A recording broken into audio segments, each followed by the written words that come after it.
Okay, good afternoon. Assalamu alaikum. Thank you so much for the invitation. I'm really happy to be with you, and congratulations on this annual gathering. Really enjoyed listening to all the presenters. Thank you to Clive for this presentation. I'm really happy to see how BuildingSMART International have progressed over the years.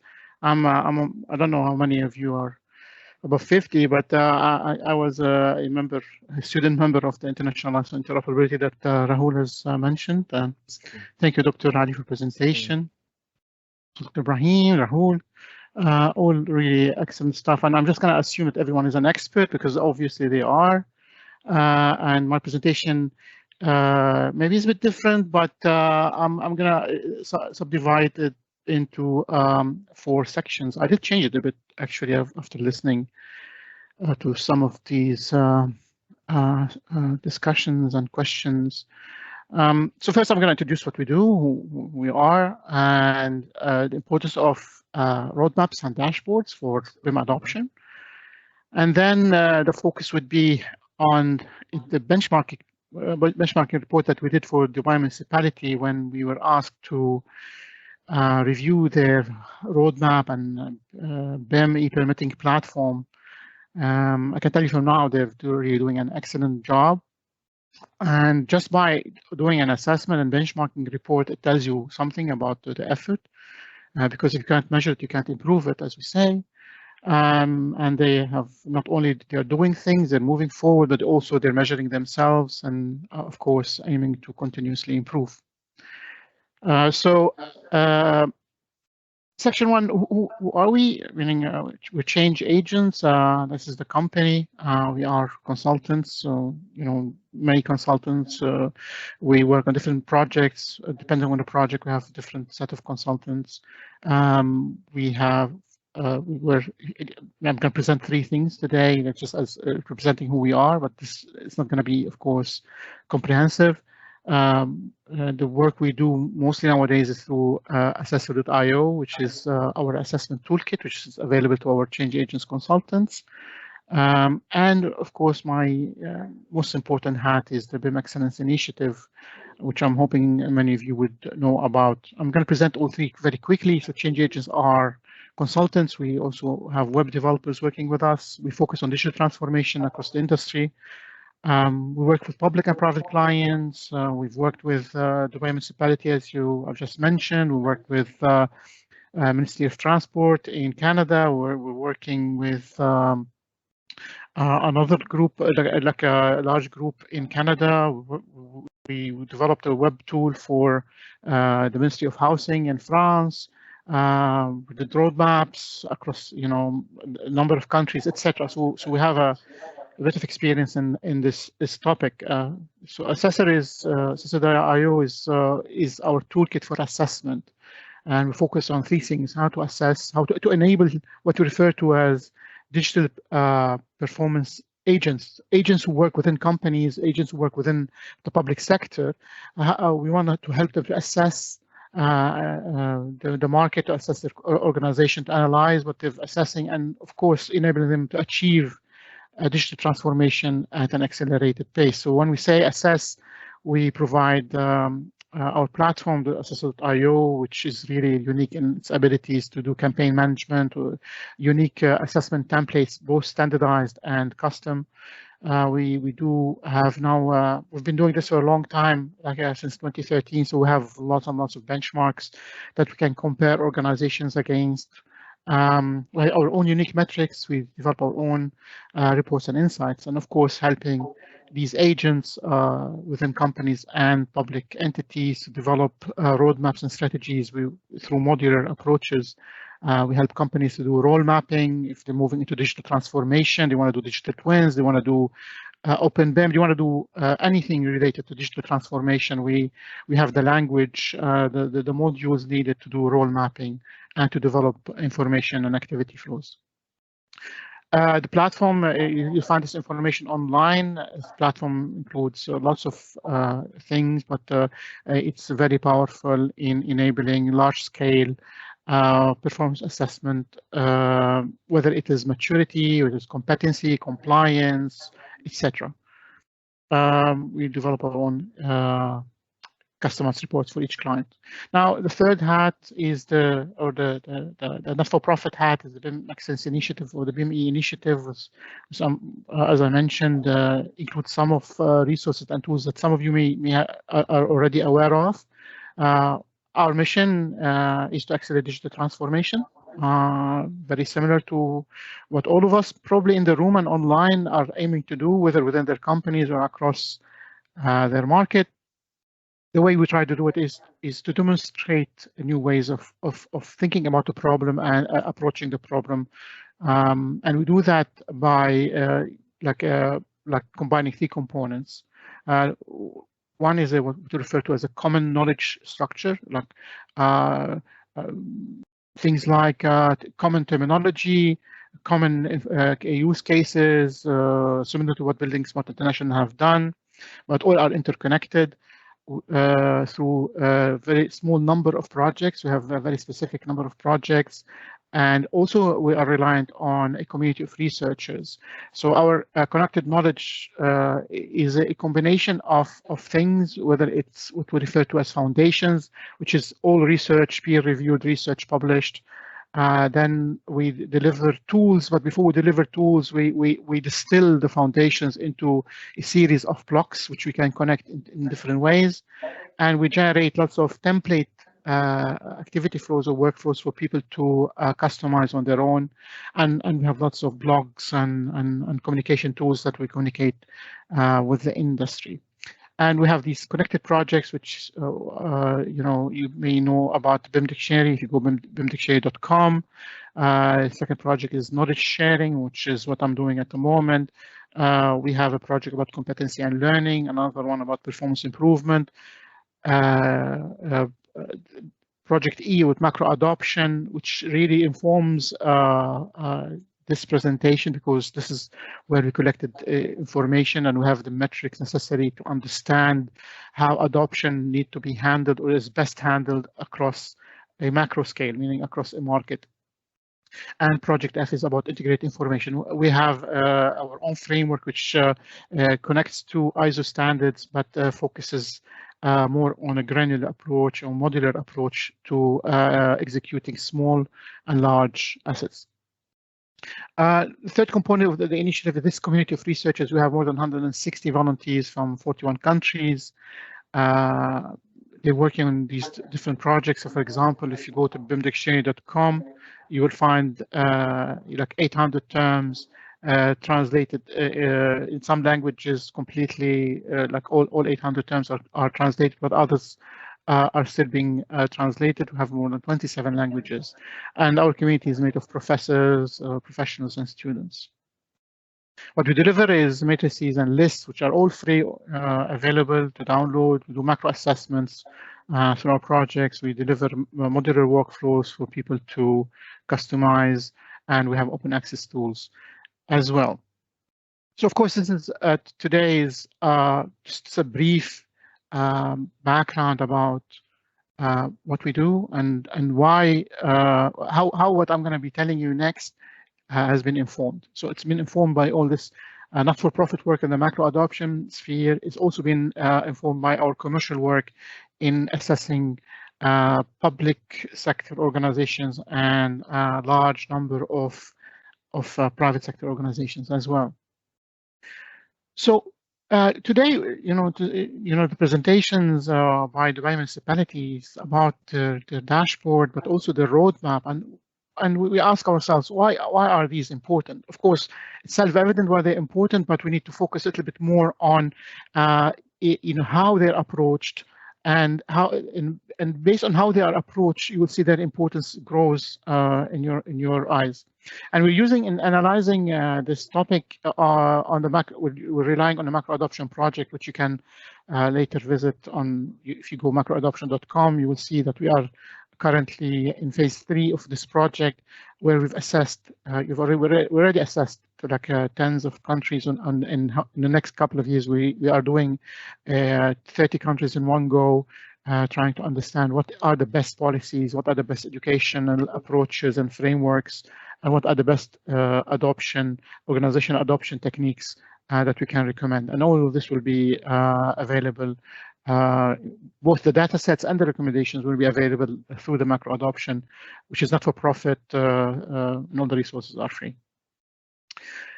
So how do we measure a roadmap? Like if you say, okay, we've been asked by Dubai Municipality to review the roadmap, to look at their BIM e-permitting dashboard. How do you do that? So there's many ways of doing it, of course, but the best way is to rely on published research and lots and lots of experience in doing that. And in doing this, we use these 5 models. We didn't apply all 5 models to the roadmap, but we applied 3 of them. And I'm going to cover them quickly. The first one is, when you're looking at a roadmap, is it comprehensive? Does it include all the things that need to be for it to be included? And to do that, we use this macro maturity components model, which is it's also published. You can find it, you can download it. There's videos about it. When we're looking at the roadmap, we see, okay, does it include these 8 components? Does it include clear objectives and milestones? Does it have a very specific role for champions and drivers? A difference between champion and driver is champion is typically a volunteer, while a driver is like assigned. They have a role, a formal role to do it. For example, Dubai Municipality is a driver, not a champion. But within a company, you could have someone who is championing digital transformation, or you could have someone who's leading, like they have a mandate, they have a position, a role, we refer to them as drivers. So when we're assessing the Dubai Municipality, we're looking at it as a driver of macro adoption. We look at their regulatory framework. Is that included in the roadmap? We look at what kind of publications they are they're committed to producing and updating. We look if they have education and training programs. We look if they measure themselves, and of course, this benchmarking report is part of that component. We look at many things, like whether they have standardized workflows. They have, for some countries, they have standardized libraries as well. And of course, we look at the technology infrastructure and how they deal with it. And e-permitting BIM for BIM services is definitely part of this technology infrastructure. It's actually one of the signs of high maturity in that component. Typically, how do public entities drive innovation? Okay, typically, if you look at within a large company, or if you look within a market, either there is a top-down approach, or people refer to as bottom-up approach, but also sometimes there is what we refer to as a middle-out approach. Middle-out approach is when a large entity, not necessarily the government, but could be like a large company who would adopt certain digital transformation approaches, and then forces it on its supply chain and lobby the government to do it. And this is common in, you will see it in Australia, you will see it in countries where you don't have a top-down approach, and you have very large players who skew the market in the direction they wish it to go. And typically, when they adopt digital transformation language, whether you call it digital engineering or BIM or digital twin, you will find that over time, the smaller organizations adopt this language, adopt the metrics, adopt the procedures, and at the same time, the government or the authority will adopt it and recommend it, if not mandate it sometimes. In our case, when we're looking at Dubai Municipality, we are looking at a top-down player with a push also from the bottom up. So it's a really good mix of top-down mandate, as you know, starting in January this year. There's a mandate to the mandate, but there has always been in Dubai, because of the nature of the market, a lot of reliance on technology and innovation. So you have this pincer movement, a positive one, that allows digital transformation to accelerate in Dubai, and through imitation forces, as we refer to them, in other Emirates and also other countries. Now, different drivers approach the issue of driving differently. So, and this is the action that, for example, Dubai Municipality takes or an authority in Brazil takes, or the authority in the government in the UK takes, or they have different approaches. And when analyzing it, we compare them against two things. We look, are they being passive, active, or assertive? And when they're trying to encourage the market to move forward, are they passive? Like, for example, here in Australia, the government is very, very passive. Or are they active? They're trying to, they are engaging with the market, trying to educate them, to provide them with incentive and track what they're doing. Or are they assertive? They're prescribing, they're putting mandates, they're enforcing certain standards, etc. So when we're looking at these passive, active, and assertive, we look at certain activities that the policymaker typically is doing, like how they are communicating their intent, how they're engaging with the market, and whether they're monitoring any changes in the market. Which brings us to section 3, and we're going to now apply some of the things I've just mentioned in the previous section to understand the effort the Dubai Municipality have done through their roadmap and their BIM e-permitting platform. As part of our effort, I would like first to thank Dubai Municipality again for taking this informed approach, the need to assess yourself in order to continuously improve. So the benchmarking team for the roadmap and the e-permitting platform includes two from ChangeAgents, myself and Dr. Eric Poirier from Quebec, Canada. He is a colleague also at UTS University in Quebec. So, when you're looking at the roadmap, you have to understand it within context. So this is the journey that the Dubai Municipality has taken, and you can see there's lots of important milestones, which they wouldn't have reached January 2024 and the activation of the BIM mandate without going through all these different phases.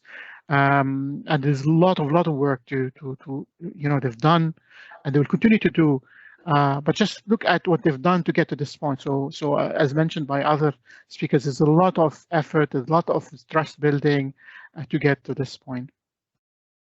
So when we're trying to understand, the quality and the approach of the roadmap, the way we do it, of course, we look at the roadmap itself, we look at how it was developed, why it was developed, how it's progressing, what components are in it, what's missing, etc. And we compared against international examples. There's lots and lots and lots of them nowadays. There's like 20 or 30 examples that which are comparable to the roadmap in Dubai, which we look at. This is just 3 examples from Norway, Germany, and United States. And then we use our peer-reviewed research to look at each one of these components within the Dubai roadmap and see, okay, is it included and what level of maturity? So I'm just now here providing a summary of the benchmarking report. So I'm not going to go into details, of course, but we can see, for example, that with regards to component 1, the roadmap has clear pathways. There's a clear stream for champions and drivers. There's technology infrastructure is really well dealt with, etc. So we're looking at these components, and we can see that there's all the components are included in the roadmap, of course, at different levels of maturity, but they all at the minimum level of maturity needed to drive a market forward. So congratulations to the Dubai Municipality team. We also look at how their approach, they've taken in driving their roadmap, or trying to encourage adoption. So we can see that they have adopted both an active and an assertive approach. This combination is very good and very important. So they have educated the market, and we did this report back in December 2023. So the mandate wasn't enforced by then. But if we are repeating this model now, or trying to update the model based on the active mandate, we will see that they have now shifted from A2 to A3. So now they have a prescription, they have a mandate now. They will be enforcing it on specific types of projects and changing the variation of the projects over time. And they will track, because they're using a platform, they will be able to track how things are progressing. Now, a roadmap is a communication tool. It's an internal communication tool within the municipality itself, with other departments within the government or across the Emirates, but also with external stakeholders, with engineers, with contractors, etc. And when we're looking at that, we use our maturity index, which is also published and available to download. There's video about it as well on the BIM Initiative YouTube channel. But we use this to understand, how they dealt with this interface. Like this interface, what they're using, which we consider the roadmap as an interface and the platform as an interface. So we look at it and we analyze it and see how mature is it. And we can see there's a variation of medium to medium high levels of maturity in some areas and other areas that require additional work in order to achieve the minimum needed medium maturity.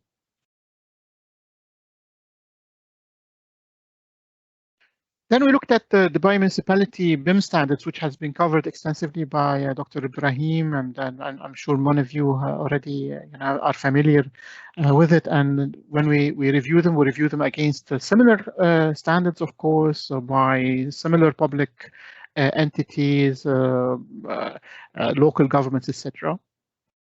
And our findings, this is our initial findings we did this as desktop research, meaning we did this by looking at the standards and comparing them with other standards.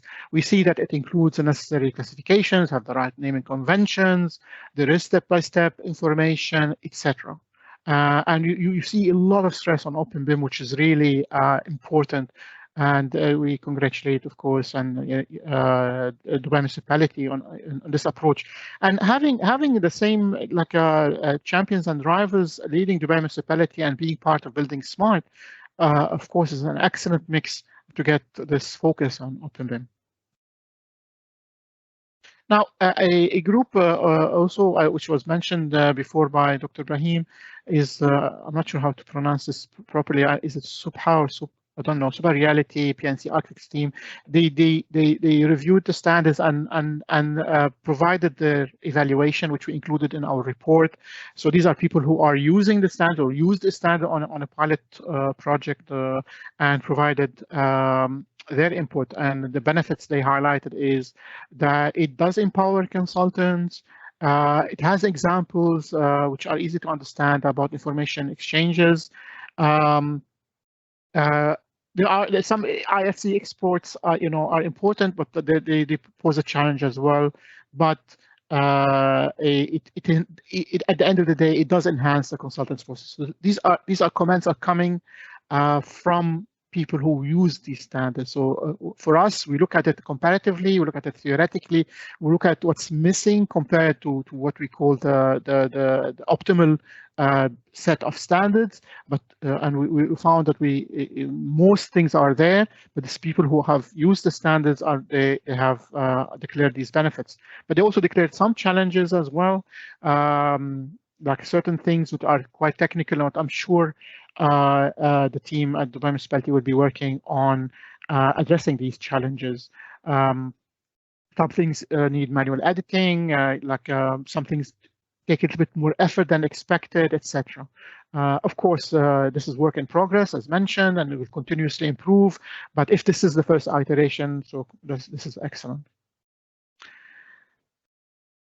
Now, when we're looking at the platform itself, or the BIM services part of the e-permitting platform, we look at certain things as well. We look at e-checking, we look at whether they have smart 3D views. We looked at many things when we're looking at the technical aspects of the platform. So after looking at the roadmap and the availability of the platform, how people are interacting with the standards, we also looked at the platform itself. And the way we did it, we of course reviewed other countries who are doing something similar, sometimes with a different approach.